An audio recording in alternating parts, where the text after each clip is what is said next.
چرا کسی در مورد دنیاهای موازی صحبت نمیکنه؟ خب، بیاین همین الان اینو عوض کنیم.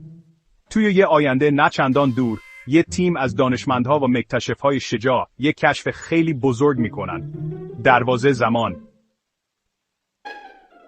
این تکنولوژی پیشرفته بهشون اجازه میده که توی کیهان سفر کنن و بین گذشته و آینده بپرن. اما یه آزمایش خیلی بد پیش میره. پرت میشن به یه دنیای موازی. دنیایی که توش انسانها توی یه جنگ سخت با یه تمدن فضای مرموز گیر افتادن.